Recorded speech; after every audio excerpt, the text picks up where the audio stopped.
Sabik sana si Juniper na umuwi ng bahay galing eskwelahan.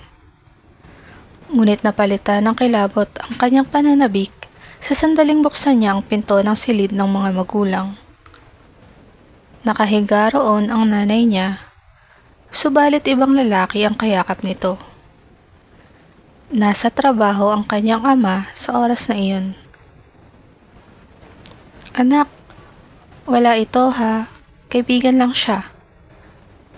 Nakatulala ang paslit. Nagmamadaling umalis ang estranghero. "Huwag mo sasabihin to sa papa mo ha, Junifer." Bata pa si Junifer noon.